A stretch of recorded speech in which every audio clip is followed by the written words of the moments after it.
नमस्ते। Handful mindful में आपका स्वागत है। अब जबकि गर्मियाँ आ गई हैं तो हम सबकी बस एक ही इच्छा होती है कि एसी या कूलर की ठंडी ठंडी हवा में बैठने को मिल जाए और कुछ ठंडा पीने को मिल जाए। लेकिन छोटे बच्चों का क्या?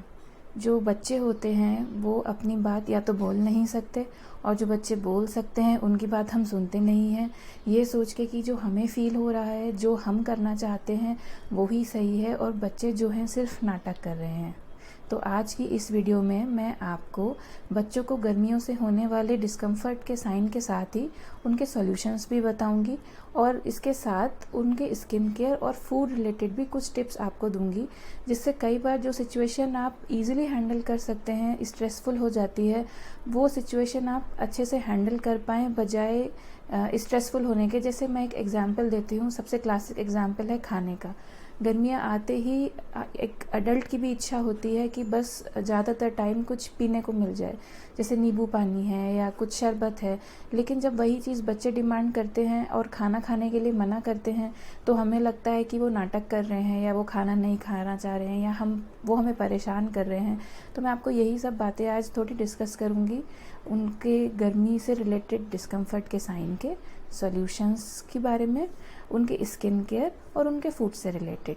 तो चलिए आज की वीडियो स्टार्ट करते हैं।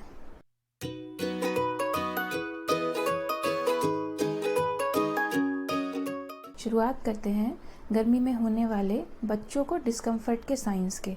अब वैसे तो मैं जितने भी पॉइंट्स बताने वाली हूँ ये सब छोटे बच्चों से लेके बड़े बच्चों तक के लिए एप्लीकेबल हैं, और जहाँ जहाँ कुछ पॉइंट्स जो हैं सिर्फ छोटे बच्चों के लिए या सिर्फ बड़े बच्चों के लिए एप्लीकेबल होंगे, वहाँ वहाँ मैं आपको इसके बारे में बताती जाऊँगी।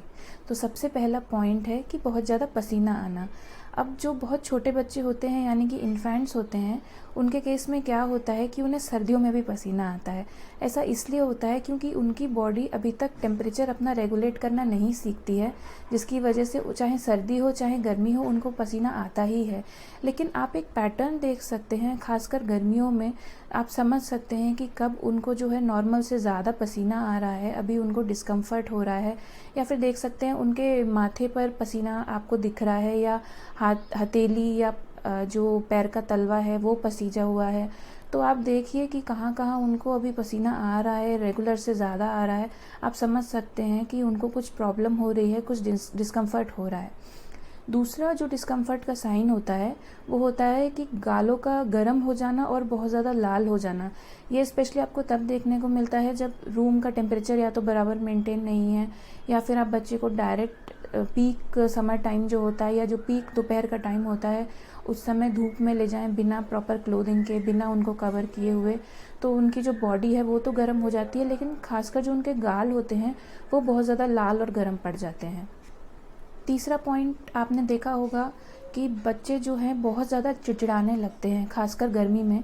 ये एडल्ट्स के साथ भी होता है। आपने देखा होगा अगर कोई बाहर धूप से आया है, गर्मी से आया है, तो बेवजह ही वो जो है चिल्लाने लगते हैं या चिड़चिड़ाने लगते हैं। लेकिन जब आप उनको ठंडा पानी पीने को देते हैं या एक प्रॉपर मेंटेन्ड टेम्परेचर वाले रूम में लेकर जाते हैं, तब उनका दिमाग थोड़ा ठंडा होता है, शांत होता है। तो ऐसा ही बच्चों के केस में भी है। बच्चे भी बहुत ज़्यादा चिड़चिड़ाने लगते हैं गर्मी की वजह से, या फिर वो जो है बहुत ज़्यादा रोने लगेंगे, या फिर बहुत ज़्यादा लिथार्जिक फील करेंगे, मतलब ज़्यादा सोना पसंद करेंगे, उतने एक्टिव नहीं रहेंगे, उतने प्लेफुल नहीं रहेंगे। नेक्स्ट साइन जो है डिस्कम्फर्ट का वो है गर्मी की वजह से उनको स्किन रैशेज़ हो जाना। खासकर जो छोटे बच्चे होते हैं जिनकी स्किन या जिनकी बॉडी बहुत चबी होती है, उनके जो स्किन के फोल्ड्स होते हैं, जैसे ये गर्दन के नीचे या आर्म पिट्स में या लेग्स में भी आपने देखा होगा उनको फोल्ड्स पड़ते हैं, तो उस एरिया में उनको रैशेज़ होने के चांसेस ज़्यादा हो जाते हैं। और डाइपर एरिया में भी चांसेस ज़्यादा हो जाते हैं स्किन रैशेज़ होने के, अगर आप उनको कंटिन्यूसली डाइपर में रखते हैं, क्योंकि वहाँ ह्यूमिडिटी और गर्मी की वजह से, और बच्चा जब एक्टिव होता है, पैर चलाता है, तो वो फ्रिक्शन की वजह से वहाँ पर जो है बच्चों को रैशेज़ होने के चांसेस बढ़ जाते हैं। तो इस बात का ध्यान रखिए कि स्किन रैशेज़ बच्चे को कहाँ कहाँ हो रहे हैं।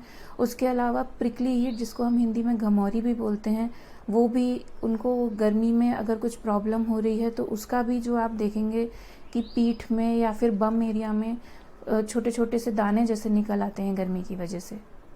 नेक्स्ट साइन है डिस्कम्फर्ट का कि उनका जो यूरिन है उसका फ्रीक्वेंसी कम हो जाना, या फिर उसका कलर डार्क हो जाना। ऐसा तब होता है जब बच्चा प्रॉपरली हाइड्रेट नहीं होता, आप बराबर उसको पानी नहीं दे रहे हैं पीने के लिए, या बच्चा अगर ब्रेस्ट मिल्क पे है या फार्मूला मिल्क पे है, उसकी फीड जो है बराबर नहीं हो रही है, फ्रीक्वेंसी कम हो गई है, या फिर वो डिमांड कर रहा है और आपको लग रहा है कि शायद अभी भूखा नहीं होगा, तो ये भी एक रीज़न हो सकता है कि बच्चा अगर हाइड्रेटेड नहीं है प्रॉपरली तो आपको जो है उसका इफ़ेक्ट दिखेगा। तो जहाँ आप छोटे बच्चे हैं जो डायपर पहन रहे हैं या इन्फेंट्स हैं, उनके केस में आप क्या कर सकते हैं, जो नंबर ऑफ़ डायपर हैं वो आप ध्यान रखिए कि आप दिन में कितनी बार डायपर बदल रहे हैं। मैं तो सजेस्ट करूँगी कि डायपर का यूज़ मत करिए, एक ट्रेडिशनल वे पे भी आप जा सकते हैं, या फिर क्लोथ डायपरिंग भी आजकल काफ़ी फेमस है। क्लोथ डायपरिंग आप ट्राई कर सकते हैं अपने बच्चे के लिए, वो कंफर्टेबल भी रहेगा और आपको भी एक आइडिया रहेगा कि बच्चा दिन में कितनी बार जो है अभी पी कर रहा है। आप एक काउंट रख सकते हैं, क्या कलर आ रहा है, क्या फ्रीक्वेंसी है। और जो थोड़े बड़े बच्चे हैं उनके केस में भी आप उनसे बात करके समझ सकते हैं कि भाई वो कितनी बार वॉशरूम का यूज़ कर रहे हैं, या आपको कुछ और ऐसा साइन दिख रहा है उनके डिहाइड्रेशन का या गर्मी से डिस्कम्फर्ट का, तो उस पर भी आप ध्यान रखिए। नेक्स्ट डिस्कम्फर्ट का साइन है कि गर्मी की वजह से लूज़ मोशंस हो जाना। आपने देखा होगा कि गर्मी में कई बार ऐसा होता है कि हम बाहर जाते हैं, जब वापस आते हैं तो तबीयत उतनी ठीक नहीं लगती। तो बच्चों के केस में भी ध्यान रखिए, उनका जो बॉडी टेम्परेचर है वो मेंटेन रखने के लिए आपको उनके सराउंडिंग का टेम्परेचर मेंटेन रखना बहुत ज़रूरी है। साथ ही उनका जो है रूम टेम्परेचर मेंटेन रखना बहुत ज़रूरी है। उनको डायरेक्ट धूप में ना लेकर जाएं, और कोशिश करें कि पीक समर को अवॉइड करें, यानी कि पीक दोपहर का जो टाइम होता है उस समय बाहर जाना बिल्कुल अवॉइड करें, ताकि सन स्ट्रोक की वजह से डिहाइड्रेशन और लूज़ मोशंस का प्रॉब्लम ना हो। डिहाइड्रेशन की वजह से ही आपने देखा होगा कि बच्चों को पसीना आने के साथ साथ उनके होंठ भी बहुत ज़्यादा सूख जाते हैं, लिप्स ड्राई होने लगते हैं, फटने लगते हैं। तो आप बजाय ये सोचने के कि शायद उनको मॉइस्चराइज़र की या लिप बाम की ज़रूरत है, उनको ज़्यादा से ज़्यादा हाइड्रेट कीजिए, उनको ज़्यादा से ज़्यादा पानी या फिर कुछ होममेड शरबत या नींबू पानी जैसी चीज़ पीने को समय समय पर देते रहिए। नेक्स्ट डिस्कम्फर्ट होता है बच्चों को कपड़ों की वजह से।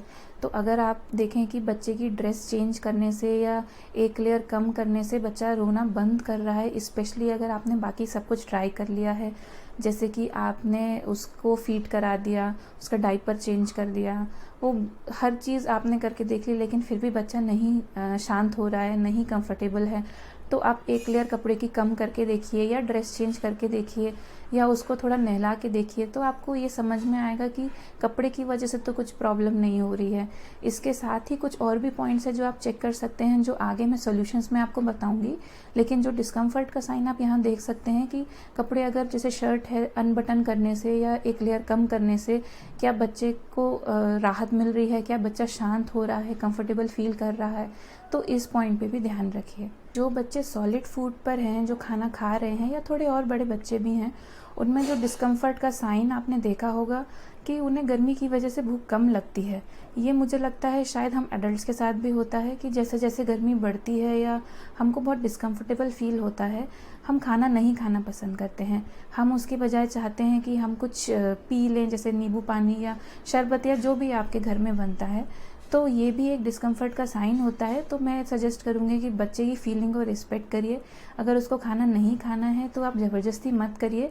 इसके बारे में मैं आगे फूड के पॉइंट्स में डिस्कस करूँगी, लेकिन अभी के लिए मैं यही बोलूँगी कि ये भी एक डिस्कम्फर्ट का साइन हो सकता है कि बच्चा गर्मी से परेशान है, तो उसके पीछे खाने के लिए आप मत पड़िए। अब हम बात करते हैं सॉल्यूशन की, उसके बाद हम बात करेंगे स्किन केयर और फूड रिलेटेड कुछ टिप्स के बारे में। सबसे पहला और इम्पॉर्टेंट पॉइंट है कि बच्चे को हाइड्रेट रखना। हाइड्रेट रखना यानी कि समय समय पर पानी ऑफ़र करना। अगर आपका बच्चा 6 महीने से छोटा है तो डेफिनेटली आप उसको पानी ऑफ़र नहीं कर सकते, क्योंकि सजेस्ट किया जाता है कि बच्चे को 6 महीने तक सिर्फ ब्रेस्ट फीड कराया जाए, या फिर अगर बच्चा फार्मूला पे है तो सिर्फ फार्मूला दिया जाए।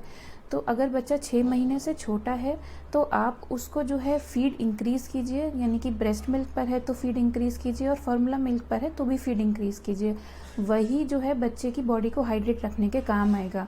अब उसके लिए ये भी ज़रूरी है कि आप खुद को भी हाइड्रेट रखें, खुद का भी खाने पीने का ध्यान रखें, ताकि आपका सप्लाई बना रहे।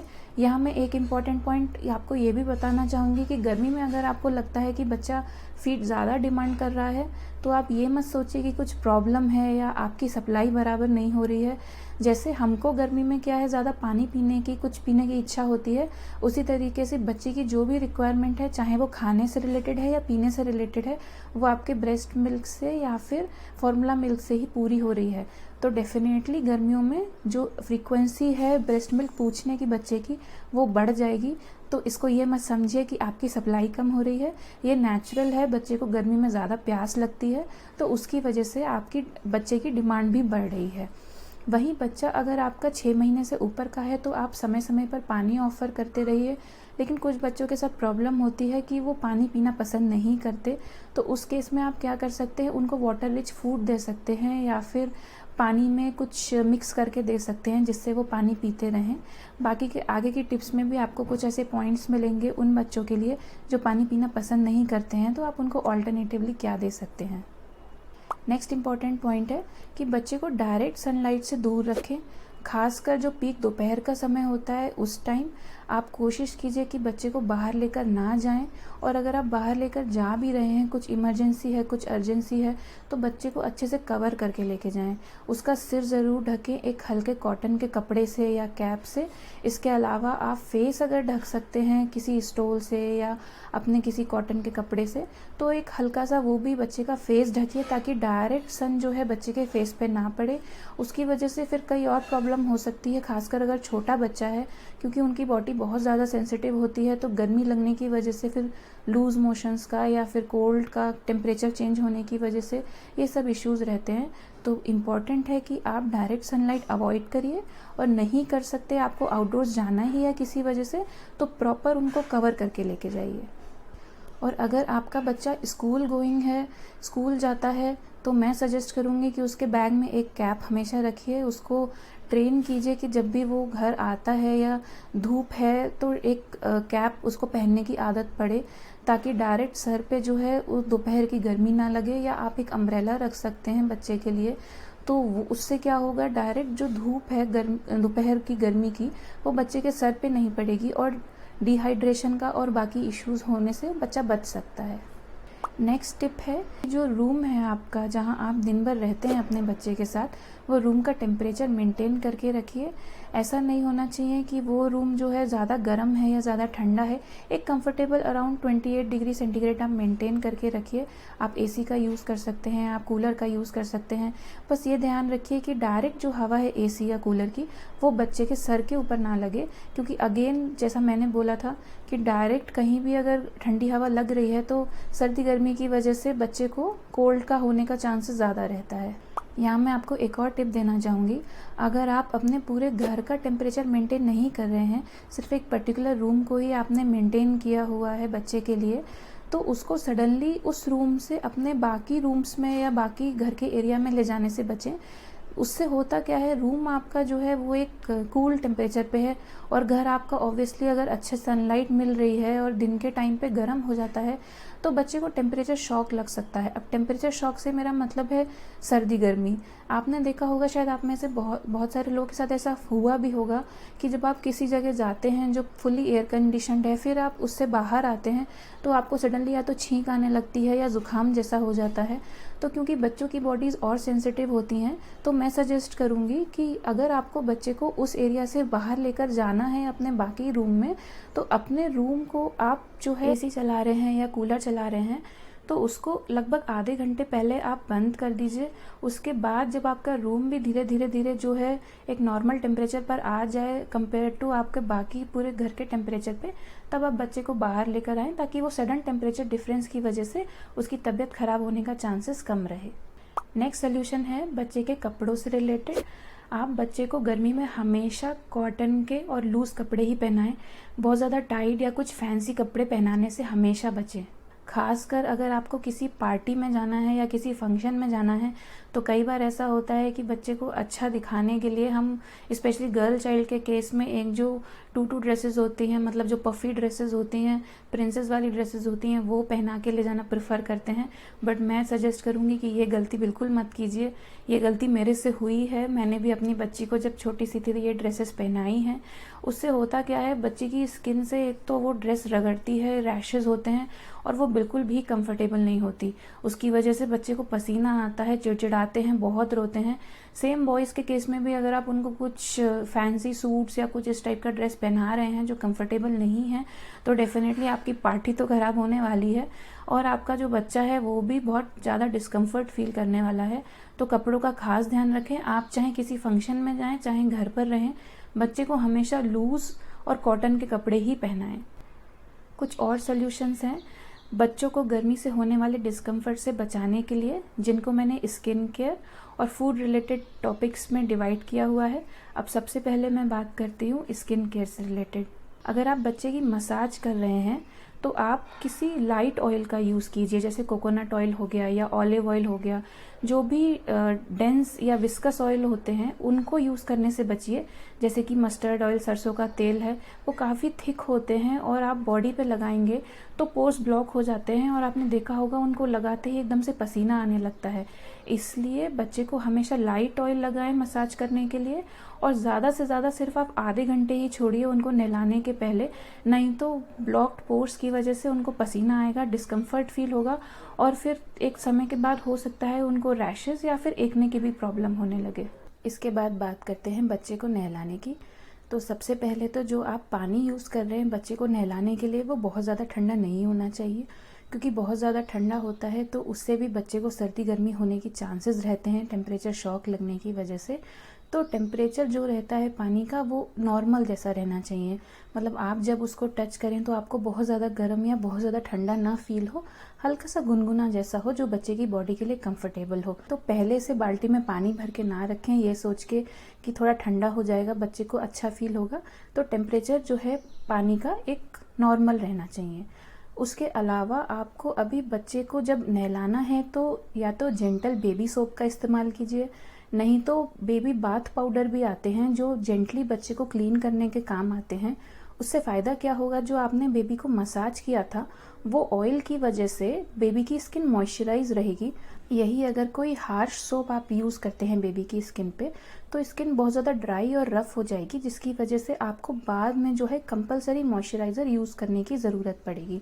तो अगर आपने एक लाइट ऑयल से मॉइस्चराइज़ किया है और एक जेंटल बेबी सोप से या फिर बाथ पाउडर से बेबी को नहलाया है, तो आप नहाने के बाद जो है बच्चे को मॉइस्चराइज़र लगाना ऑल टुगेदर स्किप कर सकते हैं। क्योंकि मॉइस्चराइज़र से भी आपने देखा होगा, खुद भी ये फील किया होगा कि भले ही वो गर्मी के लिए सूटेबल हो, लोशन फॉर्म में हो, कितना भी हल्का हो, लेकिन पसीना आने लगता है। तो बेबी की जो स्किन है उसको ब्रीथ करने के लिए टाइम मिलेगा, समय मिलेगा। अब बात करते हैं नहलाने के बाद पाउडर लगाने की। तो कुछ लोग सजेस्ट करते हैं कि पाउडर नहीं लगाना चाहिए, लेकिन कुछ लोगों को ऐसा लगता है कि पाउडर लगाना बच्चे को बहुत ज़रूरी है। मैंने मेरी बेटी के लिए पाउडर इस्तेमाल किया था, क्योंकि जो बेबी के फोल्ड्स होते हैं स्किन के, जैसे हाथ के, गर्दन के, पैर के, उसमें बहुत ज़्यादा पसीना आता है, बहुत ज़्यादा मैल जम जाता है। अगर आप पाउडर नहीं लगाते हैं तो बच्चे को स्किन रैशेज़ होने का चांसेस बढ़ जाता है। तो मैं सजेस्ट करूंगी कि अगर आप पाउडर यूज़ कर रहे हैं बच्चे के लिए तो टैल्क फ्री और फ्रेग्रेंस फ्री पाउडर ही होना चाहिए। और जब भी आप बच्चे को लगा रहे हैं तो ऐसा नहीं होना चाहिए कि आप पूरा स्प्रिंकल कर रहे हैं बच्चे के ऊपर कि पूरा जो उसका फाइन डस्ट है वो उड़ रहा है। तो उसके लिए आप क्या कर सकते हैं, हाथ में थोड़ा सा पाउडर लेके बहुत स्लोली इस तरीके से और बच्चे को आराम से लगाइए, ताकि उसकी जो छोटे छोटे पार्टिकल्स हैं वो बच्चा इनहेल ना करे। तो बहुत जेंटली अप्लाई कीजिए उसकी बॉडी में, फोल्ड्स में, गर्दन में, आप जहाँ भी अप्लाई कर रहे हैं, ताकि वो इनहेल ना हो। और याद रखिए कि टैल्क फ्री होना चाहिए और फ्रेग्रेंस फ्री होना चाहिए। स्किन रैशेज होने के चांसेस और दूसरी जगह जो सबसे ज़्यादा होते हैं वो है बच्चे का डायपर एरिया। तो पहले तो मैं सजेस्ट करूंगी कि आप डिस्पोजेबल डायपर्स का यूज़ ना करें, लेकिन अगर आप डिस्पोजेबल डायपर्स का यूज़ कर रहे हैं तो हर बार बच्चे को डायपर रैश क्रीम ज़रूर लगाएं और साथ ही जो डायपर को चेंज करने की फ्रीक्वेंसी है वो भी ज़्यादा रखें। यानी कि हर 2-3 घंटे से आप डायपर जो है चेंज करते रहें, ताकि बच्चे को बहुत ज़्यादा जो है ह्यूमिड और फ्रिक्शन की वजह से स्किन रैशेज होने का चांस बहुत कम रहे। नेक्स्ट, अगर आप बच्चे को घर से बाहर लेकर जा रहे हैं, कुछ इमरजेंसी है, आपको धूप में बच्चे को बाहर लेकर जाना पड़ रहा है, तो 6 महीने से छोटा बच्चा है तो उसको अच्छे से कवर करके लेके जाएं। लेकिन अगर आपका बच्चा 6 महीने से बड़ा हो चुका है तो आप अपने पीडियाट्रिशियन से कंसल्ट करके उसके लिए एक सनस्क्रीन जो है रिकमेंड करवा सकते हैं। और जब भी आप धूप में गर्मी के समय बाहर जाएं तो 6 महीने से ऊपर के बच्चे को अपने पीडियाट्रिशियन के रिकमेंडेशन पे आप सनस्क्रीन अप्लाई करके ही जाएं। और स्किन केयर में सबसे इम्पॉर्टेंट और लास्ट जो टिप है मेरा, वो है मच्छरों से रिलेटेड। तो गर्मी में मच्छर बढ़ जाते हैं और ख़ासकर जो छोटे बच्चे होते हैं उनको बहुत ज़्यादा परेशान करते हैं, बहुत ज़्यादा उनको जो है मॉस्किटो बाइट्स हो जाते हैं। तो बच्चों को जो है गर्मी में मच्छरों से ज़रूर बचा के रखिए। उसके लिए आप जो प्रोटेक्टिव नेट आता है छोटे बच्चों के लिए वो यूज़ कर सकते हैं। लेकिन अगर आपके बच्चे ऐसे हैं कि अभी नेट के अंदर नहीं रहते या मूव करते हैं, रोल करते हैं, आपको मच्छरों का डर है, तो आप मेरी एक वीडियो चेकआउट कर सकते हैं होममेड रेमेडीज़ की, जहां मैंने वीडियो बनाई है कि आप घर पे ही अलग अलग तरीके से कैसे जो है मॉस्किटो रेपेलेंट बना सकते हैं, जो छोटे बच्चों से लेके बड़ों तक के लिए सबके लिए इफेक्टिव रहते हैं। ये वीडियो की लिंक मैंने डिस्क्रिप्शन बॉक्स में भी शेयर करी है और आपकी स्क्रीन पे भी डिस्प्ले हो रही है। मच्छरों की बात आई है तो मुझे एक इंसिडेंट याद आया है जो मैं आप लोगों से शेयर करना चाहती हूँ, जो शायद आप में से बहुत लोगों के काम आएगी। जब मेरी बेटी छोटी थी, मैं फर्स्ट टाइम मॉम थी, वो हार्डली 1-2 महीने की रही होगी, तो कई बार रात में ऐसा होता था कि वो बस कुछ सेकंड्स के लिए रोती थी और सो जाती थी। तो मुझे लगता था कि शायद उसको कोई बुरा सपना आ रहा होगा या कुछ उसके माइंड में शायद चल रहा होगा, कुछ प्रॉब्लम होगी, तो मैं उसको जेंटली रॉक करके ऐसा थपका के सुला देती थी। बट जब मैं सुबह उठ के उसको देखती थी तो उसके फेस पे या जो भी बॉडी का एरिया एक्सपोज रहता था उस पे इतने ज़्यादा मॉस्किटो बाइट्स रहते थे कि मैं देख के डर जाती थी। उसके बाद ही जो है मैंने मॉस्किटो नेट खरीदा था। मुझे उसके पहले बिल्कुल आइडिया नहीं था कि छोटे बच्चों को जो है हम मॉस्किटो नेट में इस तरीके से रख सकते हैं। तो आप ज़रूर इस बात का ध्यान रखिए कि अगर बच्चा रात में कुछ पर्टिकुलर कुछ टाइम में या कुछ सेकंड्स के लिए रो रहा है तो एक बार उठ के ज़रूर चेक कीजिए कि आपके घर में ऐसा तो नहीं कि कहीं कोई 1-2 मच्छर रह गए हैं जो आपके बच्चे को काट रहे हैं। वैसे तो मैं बोलूँगी कि अपने घर को अच्छे से प्रोटेक्ट करके रखिए, हर जगह मॉस्किटो नेट लगा के रखिए और बच्चे को मॉस्किटो नेट के अंदर ही सुलाइए। लेकिन जैसा मैंने बोला कि बच्चे अगर रोल करते हैं और मॉस्किटो नेट के अंदर नहीं रहते तो आप होममेड रेमेडीज़ ये ट्राई कर सकते हैं। फाइनली बात करते हैं बच्चों के फूड रिलेटेड टिप्स के लिए कि गर्मी में आप कैसे जो है बच्चों का ध्यान रख सकते हैं। तो सबसे पहले तो मैं बोलूँगी कि बच्चे को अच्छे से हाइड्रेट रखिए। अगर बच्चा 6 महीने से छोटा है तो बार बार उसको जो है आप ब्रेस्ट मिल्क या आप फार्मूला मिल्क दे रहे हैं तो फार्मूला मिल्क ऑफ़र करते रहिए। और अगर बच्चा 6 महीने से ऊपर है तो उसको बार बार पानी ऑफ़र करते रहिए। अब जैसा इस वीडियो में मैंने पहले भी आपको बोला था कि जो बच्चे पानी पसंद नहीं करते उनके लिए मैं कुछ टिप्स दूंगी, तो उसके लिए मैं बोलूँगी उनको आप वाटर रिच फूड आइटम्स बार बार दे सकते हैं। वाटर रिच फूड आइटम्स जैसे आपका खीरा हो गया, टमाटर हो गया, या सीजनल जो फ्रूट्स होते हैं जैसे कि तरबूज है, खरबूज है, जिसमें वाटर कंटेंट ज़्यादा होता है, तो आप ऐसे फूड आइटम्स, ऐसे फ्रूट्स उनको समय समय पर देंगे तो भी उनकी बॉडी हाइड्रेटेड रहेगी। इसके अलावा आप क्या कर सकते हैं, घर पे ही बच्चों के लिए शरबत, नींबू पानी, आम पन्ना, इस तरीके की चीज़ें बना सकते हैं। अपनी नेक्स्ट कुछ वीडियोस में मैं आपसे कुछ होममेड शरबत की रेसिपी भी बच्चों के लिए ट्राई करूंगी। तो अगर अभी तक आपने चैनल को सब्सक्राइब नहीं किया है तो मैं आपको सजेस्ट करूंगी कि आप चैनल को सब्सक्राइब कर लीजिए ताकि आपको जो न्यू वीडियो है उसकी नोटिफिकेशन मिलती रहे। इसके अलावा आप बच्चे को जो है ज़बरदस्ती खाना मत खिलाइए। जैसे अगर वो बच्चा अगर दिन में पहले छोटे छोटे 4 मील्स या 3 मील्स खा रहा था और अभी सिर्फ 2 ही मील्स खा रहा है, तो बच्चे को जो भी पसंद आ रहा है, जितना पसंद आ रहा है उतना ही खाने दीजिए, क्योंकि गर्मी में ऑटोमेटिक सभी लोगों की भूख जो है कम हो जाती है। तो आप बच्चे को भी फोर्स फीड मत कराइए और जितना वो खाना चाह रहे हैं उतना ही खाने दीजिए। लास्ट जो पॉइंट है जो मैं बोलना चाहती हूँ कि जो भी आप बच्चे को ऑफर कर रहे हैं खाने के लिए वो इजीली डाइजेस्टिबल फूड होना चाहिए। इजीली डाइजेस्टिबल से मेरा मतलब है जो अच्छे से और जल्दी पच जाए, ताकि बच्चे की बॉडी भी गर्म ना हो, मतलब बॉडी हीटअप ना हो, और बच्चा जो है आराम से खाना भी खा ले। जैसे अगर आप मान लीजिए कुछ हैवी आइटम बना रहे हैं, जैसे मान लीजिए छोले हैं या राजमा है या पराठा है या कुछ ऑयली ऐसा आइटम है जो आपको भी खाने के बाद उतना कंफर्टेबल फील नहीं होता, स्पेशली गर्मियों में आपने देखा होगा ये सब आइटम खाना खाने की इच्छा नहीं होती है।